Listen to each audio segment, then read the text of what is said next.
ሰላም ሰላም ቤተሰቦች፣ ይህ የፊልም ሰሌዳ ነው። ዛሬ ደግሞ እስካሁን ካያችኋቸው ለየት የሚል አንድ ታላቅ ታሪክ ይዤላችሁ መጥቻለሁ። ከታሪኩ ጋር አብራችሁ ለመጓዝ ዝግጁ ከሆናችሁ ሰብስክራይብ፣ ላይክ በማድረግ ጉዟችንን እንጀምር። እጣ ፈንታ ሁሉን ነገር ይወስናል። በአንድ በኩል በደምና በብረት ዓለምን ሊገዙ የመጡት ቫይኪንጎች፣ በሌላ በኩል ደግሞ ሀገራቸውን ለማዳን የሚታገሉ ሳክሰኖች። በዚህ ግጭት መሃል ሁለት ማንነት ያለው አንድ ሰው አለ፣ ኦትሬድ ኦፍ ኤቫንበርግ። ዛሬ በፊልም ሰሌዳችን ላይ በታሪክ እውነታ ላይ ተመስርቶ የተሰራውንና የታዋቂው ደራሲ በርናርድ ኮርኔል መጽሐፍ በሆነው ዘ ሳክሰን ስቶሪ በተባለ እውነተኛ የታሪክ መጽሐፍ ላይ ተመሰረተ እንዲሁም የብዙዎችን ልብ የገዛው ድንቅ ተከታታይ ቪዲዮ እንመለከታለን። በእንግሊዝ ነገስታት ውስጥ ስመጥር የሆነው ታላቁ ንጉስ አልፍሬድ እንግሊዝን አንድ ለማድረግ ያደረገው ጥረትና የቫይኪንጎች ወረራ እውነተኛ የታሪክ ክስተቶች ቢሆኑም ዩትሬድ የተባለ ምናባዊ ገጸ ባህሪ ነው። በዙሪያው ያሉ ታሪካዊ ክስተቶች ግን እውነተኛ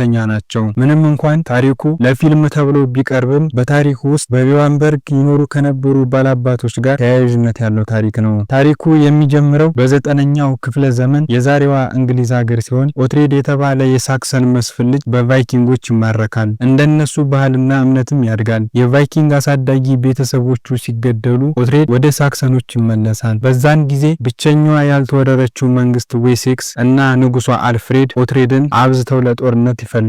ኦትሬድ በሳክሰን ደሙና በቫይኪንግ አስተዳደጉ መካከል እየተዋዠቀ ርስቱን ለማስመለስ የሚያደርገውን ተጋድሎ በስፋት ያሳየናል። የፊልሙ ትልቅ ውበት በኦትሬድና በንጉስ አልፍሬድ መካከል ያለው ውስብስብ ግንኙነት ሲሆን አልፍሬድ በእምነትና በህግ የሚመራ ንጉስ ነው። ኦትሬድ ደግሞ በጉልበትና በክብር የሚያምን ስመጥር ተዋጊ ነው። በዚህ ፊልም ውስጥ ኦትሬድ ለሳክሰኖች ይዋጋል፣ ነገር ግን ልቡ የቫይኪንግ ልብ ነው። ፊልሙ አንድ ሰው ማንነቱን የሚወስነው ደሙ ነው ወይንስ ያደገበት ባህል የሚል ጥልቅ የሆነ ጥያቄ ያነሳል። በጥበበኛው ንጉስ አልፍሬድና በፈጣኑ ተዋጊ ኦትሬድ መካከል ያለው ግንኙነት የፊልሙ ትልቅ ውበት ያሳየናል። ሁለቱም አይስማሙም፣ ነገር ግን ያለ አንዱ ሌላው መኖር አይችልም። የፊልሙ የጦርነት ትዕይንቶች እጅግ አሰቃቂና እውነተኛ ናቸው። ቫይኪንግ እንግሊዝን እንዴት እንደወረሩ፣ ሳክሰኖች ደግሞ እንዴት እንደተከላከሉ በግልጽ ያሳያል። ይህ ፊልም ስለ ሰይፍ ፊልሚያ ብቻ ሳይሆን ስለ ታማኝነት፣ ስለ ክህደት፣ ስለ ሀገር ምስረታ የሚያወራ ድንቅ ፊልም ነው። ፊልሙ ፍትህን ለማግኘት አንዳንድ ጊዜ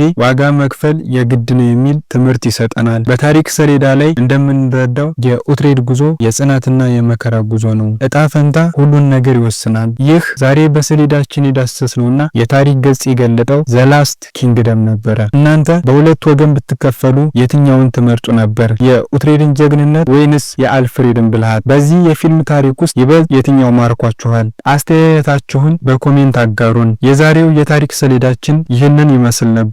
ታሪኩን ከወደዳችሁት ላይክ እና ሰብስክራይብ በማድረግ ቤተሰብ ሁኑ። በሌላ የታሪክ ሰሌዳ እስክንገናኝ የፊልም ሰሌዳ ነበር። ቸር ሰንብቱ።